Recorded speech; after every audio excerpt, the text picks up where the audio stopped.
Pernahkah kamu merasa ada seseorang di dekatmu yang katanya peduli, katanya sayang, tapi entah kenapa hatimu justru terasa berat setiap kali bersamanya?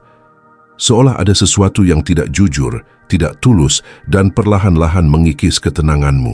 Dalam hidup kita memang bertemu banyak wajah, tapi tidak semua hati yang tersenyum padamu benar-benar berpihak padamu.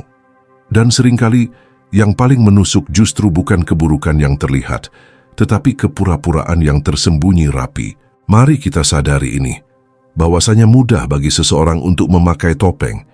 Ada yang mendekat hanya karena membutuhkanmu, bukan karena menghargaimu. Ada yang bersikap manis, tapi niatnya getir. Dan ketika kamu akhirnya sadar bahwa seseorang tidak tulus, rasanya seperti ditikam dari belakang. Namun prinsip Stoik mengajarkan, bukan orang lain yang menentukan kehancuran pikiran kita, tetapi bagaimana kita memilih meresponnya. Disinilah kita belajar untuk tetap tegak, tetap jernih, tetap kuat. Video ini bukan hanya tentang mengenali siapa yang tidak tulus padamu, bukan sekadar daftar ciri, tetapi tentang cara kita menjaga kendali atas diri kita ketika ketulusan orang lain tidak sesuai harapan. Kita akan melihatnya lewat kacamata Stoik, lewat pemahaman psikologis, dan lewat pengalaman hidup yang nyata yang mungkin pernah kamu rasakan sendiri. Sebelum kita masuk ke inti pembahasan, jangan lupa like, subscribe, aktifkan lonceng notifikasi, dan tinggalkan komentarmu di bawah. Pastikan kamu menonton video ini sampai akhir, karena setiap poinnya saling terhubung dan akan membantumu melihat hubungan sosial dari sudut yang lebih dewasa dan kuat. Sekarang, mari kita mulai pembahasan ini bersama-sama. Bagian 1. Ketika perkataannya manis tapi sikapnya tidak pernah konsisten, ada satu hal yang sering kita abaikan. Seseorang yang tidak tulus hampir selalu pandai berbicara. Mereka tahu kata-kata yang ingin kamu dengar. Mereka tahu cara membuatmu merasa dibutuhkan, bahkan merasa spesial. Tapi di balik manisnya janji dan perhatian itu, ada sesuatu yang mengganggu. Sikap mereka tidak pernah berjalan searah dengan ucapan mereka. Di detik pertama kamu merasakannya, hatimu biasanya sudah memberi sinyal bahwa ada yang janggal. Di dalam hubungan manusia, inkonsistensi adalah petunjuk yang lebih jujur dibanding segala kalimat indah. Ketika seseorang berkata ia peduli, tapi ketika kamu butuh, ia selalu hilang. Ketika seseorang bilang ia menghargaimu, tapi tindakannya penuh meremehkan. Disitulah kamu melihat kebenaran yang tidak bisa lagi dibantah. Psikologi menyebutnya sebagai disonansi perilaku. Kata dan tindakan tidak sejalan karena niatnya tidak stabil. Kita sering memaklumi hal seperti ini karena berharap ada penjelasan yang lebih lembut. Kita berkata pada diri sendiri, mungkin dia sibuk, mungkin lagi ada masalah, atau mungkin aku terlalu sensitif. Tapi jika sikap yang tidak selaras itu terjadi berulang, bukan lagi tentang mungkin, ini tentang pola. Dan pola tidak pernah berbohong. Prinsip Stoik mengajarkan untuk melihat realitas apa adanya, bukan apa yang kita inginkan. Ketika seseorang tidak konsisten, bukan tugas kita untuk mencari alasan baginya. Tugas kita adalah memperhatikan fakta dan tidak terjebak dalam harapan yang membuat kita buta. Marcus Aurelius pernah menulis bahwa manusia menunjukkan dirinya lewat tindakan, dan tindakan adalah cermin yang jarang salah. Memahami masalah ini membuatmu tidak mudah terjebak pada ilusi kedekatan. Kamu belajar melihat orang dari perilakunya, dari apa yang mereka lakukan ketika tidak sedang ingin terlihat baik. Kamu tidak lagi mudah terkecoh oleh perhatian sesekali atau kalimat manis yang datang hanya ketika mereka membutuhkan sesuatu. Kamu menilai berdasarkan ritme tindakan mereka, bukan dramatisasi kata-kata. Lalu apa solusinya ketika kamu berhadapan dengan orang seperti ini? Yang pertama adalah berhenti menunggu perubahan yang tidak pernah mereka niatkan. Kamu tidak bertugas memperbaikinya. Yang kedua, tetapkan batasan emosional, bukan dengan marah tapi dengan tenang. Berbicara seperlunya, berharap secukupnya. Dan yang ketiga, kembalikan fokus pada dirimu sendiri. Ingat, Stoik bukan tentang membalas atau mendiamkan, tapi tentang menjaga agar nilai dirimu tidak ikut goyah oleh perilaku orang lain. Pada akhirnya, konsistensi adalah bahasa kejujuran. Jika ucapan seseorang tidak pernah diiringi tindakan, percaya saja pada apa yang ditunjukkan, bukan pada apa yang dijanjikan. Dan saat kamu bisa melangkah mundur dari orang semacam ini dengan hati yang stabil, itu bukan kelemahan, itu bukti kedewasaan batin yang tidak semua orang memilikinya. Bagian 2. Mereka hanya hadir saat butuh tapi menghilang saat kamu membutuhkan. Ada momen tertentu dalam hidup ketika kamu baru benar-benar mengenal seseorang. Bukan dari caranya tertawa bersamamu, tapi dari caranya menghilang saat kamu sedang rapuh. Orang yang tidak tulus biasanya memiliki pola yang sangat mudah dikenali. Mereka muncul ketika ada keuntungan untuk mereka dan pergi ketika kamu sedang membutuhkan dukungan yang tulus. Dan biasanya, kamu bisa merasakannya sejak detik pertama mereka mulai menjauh tanpa alasan yang jelas. Dalam psikologi hubungan, pola ini disebut relasi transaksional.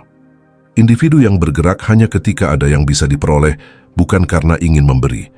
Mereka mendekat karena kenyamanan, perhatian, atau energi emosionalmu terasa menguntungkan. Namun ketika keadaan berbalik, ketika kamu butuh tempat bersandar, mereka tiba-tiba menjadi hening, seakan-akan kamu tidak pernah berarti apapun. Ini bukan kesalahanmu, ini karakter mereka. Masalahnya, banyak dari kita cenderung menipu diri sendiri. Kita berkata dia pasti sibuk, dia mungkin sedang banyak urusan, atau dia pasti akan membalas nanti. Kita membuat alasan untuk menenangkan diri karena kita takut menghadapi kenyataan bahwa seseorang tidak sepeduli itu pada kita. Namun stoikisme mengajarkan bahwa ketenangan tidak datang dari harapan, tetapi dari keberanian menerima apa adanya. Saat kamu memahami pola ini, kamu mulai melihat bahwa bukan hadir sekali-sekali yang menunjukkan ketulusan, tetapi keteguhan hadir ketika keadaanmu tidak menguntungkan bagi mereka. Orang yang benar-benar peduli tidak pernah memilih waktu, mereka memilih kamu. Dan ketika kamu belajar membedakan dua hal ini, banyak luka masa lalu yang terasa masuk akal. Kamu akhirnya melihat bahwa rasa kecewa yang dulu kamu pikir berasal dari dirimu yang kurang, ternyata berasal dari mereka yang memang tidak pernah berniat untuk benar-benar ada. Lalu bagaimana solusinya? Pertama, berhentilah menginvestasikan energi emosionalmu pada hubungan yang hanya berjalan satu arah. Kamu bisa baik, kamu bisa peduli, tapi bukan berarti kamu harus menjadi sumber daya tanpa batas bagi orang yang tidak pernah hadir untukmu. Kedua, latih batasan stoik. Tidak membenci, tidak menuntut, tetapi juga tidak menyerahkan dirimu pada pola yang menyakitkan. Ketiga, mulai bangun ruang batin yang tidak mudah kosong hanya karena seseorang memilih pergi. Ingat, ketenangan bukan datang dari jumlah orang di sekitar kita, tapi dari kemampuan kita untuk berdiri tegak meski hanya ditemani diri sendiri. Ketika kamu mampu melihat hilangnya mereka sebagai bentuk penyaringan alami, bukan kehilangan, kamu akan merasakan sebuah kebebasan baru. Kebebasan dari bergantung pada validasi orang yang tidak pernah sungguh-sungguh peduli. Pada akhirnya, kehadiran yang bersyarat bukanlah kehadiran. Dan ketika kamu berhenti menanti orang yang hanya muncul saat butuh, kamu akan menemukan bahwa kesendirian yang jujur jauh lebih menenangkan daripada kebersamaan yang palsu. Bagian 3. Sikap mereka sering membuatmu merasa bersalah tanpa alasan. Ada orang yang tidak perlu berteriak untuk membuatmu merasa kecil, tidak perlu marah untuk membuatmu merasa salah. Mereka cukup memberikan respon dingin, nada meremehkan, atau diam yang penuh pesan, dan tiba-tiba kamu merasa seperti kamu yang bermasalah. Padahal dalam hati kecilmu kamu tahu tidak ada yang keliru. Fenomena ini sering muncul dari orang yang tidak tulus karena rasa bersalah adalah cara halus untuk mengendalikan. Dan biasanya, kamu menyadarinya di detik pertama ketika perasaan "aku salah apa" mulai muncul tanpa bukti. Psikologi menyebut pola ini sebagai guilt tripping, menyalahkan secara implisit, membuat seseorang merasa bertanggung jawab atas emosi yang bukan miliknya. Bagi orang yang tidak tulus, ini adalah cara untuk mempertahankan posisi dominan dalam hubungan. Mereka tidak mau terlihat salah, tidak mau dimintai pertanggungjawaban, dan tidak ingin kehilangan kendali. Maka mereka membuatmu ragu pada dirimu sendiri. Dan keraguan itu perlahan mengikis harga dirimu. Masalahnya banyak orang baik justru sangat rentan pada teknik manipulatif ini. Karena kamu punya hati, kamu peduli, dan kamu ingin hubungan berjalan baik. Kamu reflektif, kamu mau introspeksi. Tapi orang yang tidak tulus memanfaatkan sifat itu untuk keuntungan mereka. Mereka tahu kamu mudah merasa bersalah, sehingga mereka tidak perlu menjelaskan apapun. Kamu yang justru berusaha memperbaiki, meski kamu tidak merusakkan apa-apa. Prinsip Stoik mengingatkan kita untuk selalu memeriksa kembali. Apakah perasaan ini berasal dari fakta atau interpretasi orang lain? Jika kesalahan itu tidak bisa dijelaskan secara konkret, jika tidak ada tindakanmu yang secara logis mencederai mereka, maka perasaan bersalah itu bukan milikmu. Itu titipan yang tidak seharusnya kamu bawa. Epictetus menekankan bahwa kita seharusnya hanya memikul beban yang berada dalam kendali kita, bukan beban yang sengaja diletakkan di pundak kita oleh orang lain. Saat kamu mulai memahami pola ini, kamu akan lebih cepat menangkap tanda-tandanya. Kamu mulai sadar bahwa seseorang yang membuatmu selalu merasa salah, tanpa ruang dialog, tanpa penjelasan, bukan sedang menyayangimu, tapi sedang menggunakanmu. Kamu akan melihat bahwa seseorang yang membuatmu takut kehilangan, tapi tidak pernah takut kehilanganmu, bukan partner emosional, melainkan penarik energi. Solusinya, pertama, latih ketegasan yang tenang. Saat kamu dituduh tanpa dasar, tanyakan secara jelas, bagian mana yang sebenarnya membuatmu terluka. Jika mereka menghindar, mengalihkan, atau marah tanpa alasan, kamu sudah punya jawabannya. Kedua, hentikan kebiasaan mengorbankan dirimu untuk menjaga kenyamanan seseorang yang tidak pernah menjaga perasaanmu. Tidak perlu marah, cukup sadar. Dan ketiga, bangun kembali otoritas batinmu. Kamu adalah orang yang punya niat baik. Kamu tahu cara memperlakukan orang dengan hormat. Jika seseorang membuatmu ragu pada kebaikanmu sendiri, jangan buru-buru memperbaiki hubungan. Periksalah dulu kualitas orangnya. Ketenanganmu terlalu berharga untuk diserahkan pada seseorang yang menjadikan rasa bersalah sebagai alat untuk mengikatmu. Pada akhirnya, kamu tidak bertugas menanggung emosi yang bukan milikmu. Kamu boleh peduli, tapi kamu tidak boleh kehilangan dirimu. Bagian 4. Mereka merayakan saat kamu gagal, tapi diam saat kamu berhasil. Ada jenis orang yang senyumnya justru paling lebar saat kamu sedang terjatuh. Mereka terlihat peduli, tapi kepedulian itu terasa aneh, bukan membantu tetapi menikmati. Namun ketika kamu bangkit, ketika kamu mencapai sesuatu, ketika hidupmu berjalan baik, mereka justru mendadak sunyi. Tidak ada ucapan selamat, tidak ada dukungan.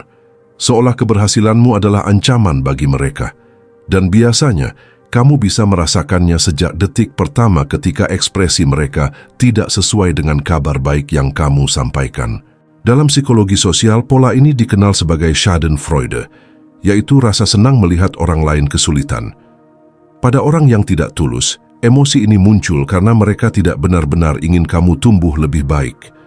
Mereka ingin kamu berada pada posisi yang membuat mereka nyaman di bawah mereka, bergantung pada mereka, atau setidaknya tidak lebih baik dari mereka. Itulah mengapa kegagalanmu seakan memberi mereka kebahagiaan terselubung. Masalahnya, kita sering berusaha mengabaikan tanda ini. Kita memaksa diri percaya bahwa mereka hanya tidak ekspresif, tak pandai menunjukkan kebanggaan, atau sedang sibuk. Padahal, jauh di dalam dirimu, kamu tahu bahwa seseorang yang benar-benar mendukungmu tidak akan kesulitan untuk ikut bahagia atas keberhasilanmu. Kebahagiaan orang tulus tidak dipengaruhi oleh kompetisi. Hanya orang yang menyimpan iri yang merasa terancam oleh perkembanganmu.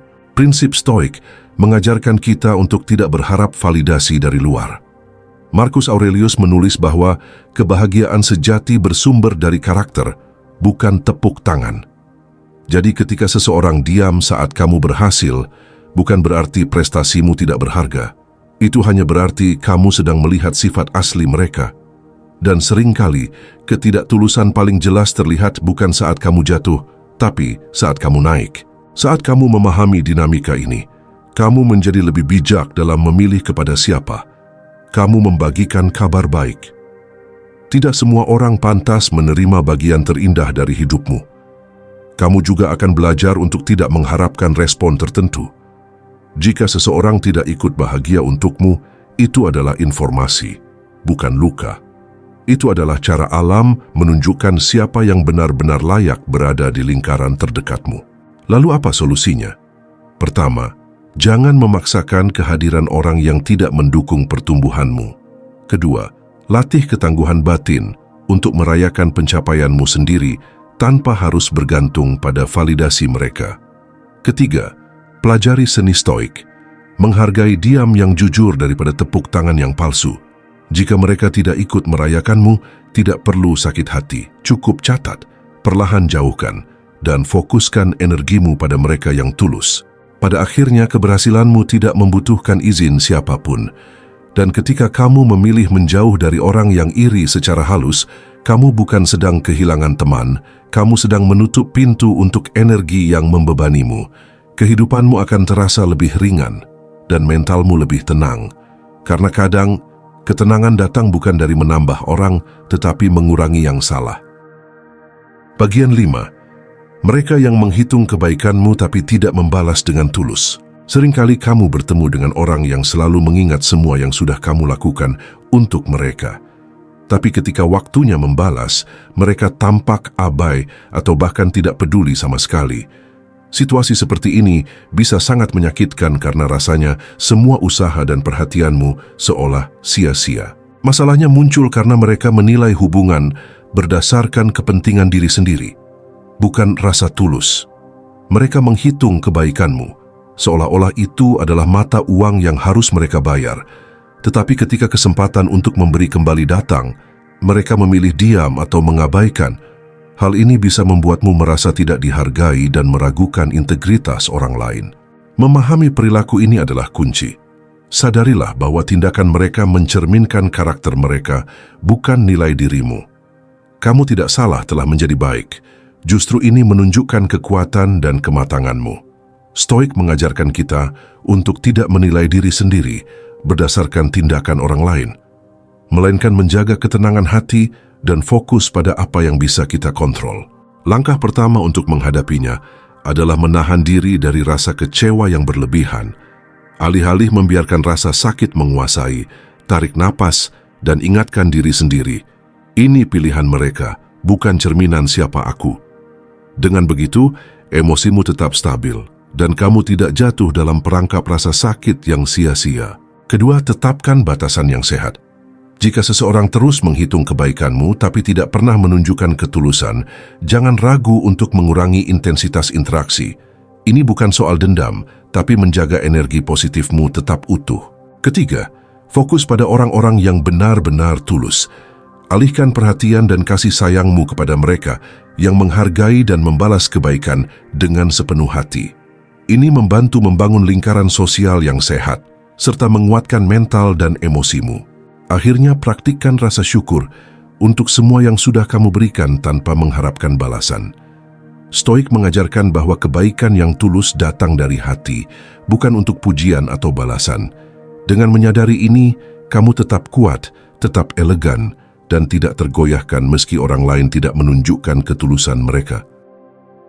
Akhirnya kita sampai pada kesimpulan bahwa terkadang kamu terlalu sibuk berharap orang lain tulus padamu, hingga lupa menilai siapa yang sebenarnya layak mendapat perhatianmu. Ironisnya, mereka yang paling tidak tulus seringkali yang paling pandai menyembunyikan niatnya. Tapi jangan khawatir, bukan berarti dunia ini kejam. Ini hanya cara alam semesta mengajarkan kita untuk menjadi lebih bijak. Kamu mungkin merasa lelah menghadapi orang-orang seperti ini, tapi ingatlah, semakin cepat kamu mengenali tanda-tandanya, semakin cepat kamu bisa melangkah maju tanpa beban. Mereka yang menghitung kebaikanmu muncul hanya saat butuh atau pura-pura tulus, pada akhirnya justru mengajarkan kita seni untuk menjaga diri, menjaga hati dan menumbuhkan kekuatan batin. Jadi jangan biarkan mereka yang tidak tulus merusak hari-harimu. Tetaplah memberi dengan elegan, tetapi bijak dalam memilih siapa yang pantas berada di hidupmu. Jika kamu merasa video ini bermanfaat, jangan lupa untuk like, subscribe, aktifkan lonceng notifikasi, dan tulis pendapatmu di kolom komentar. Terima kasih sudah menonton sampai akhir. Semoga setiap langkahmu semakin kuat dan tenang menghadapi dunia yang penuh warna ini.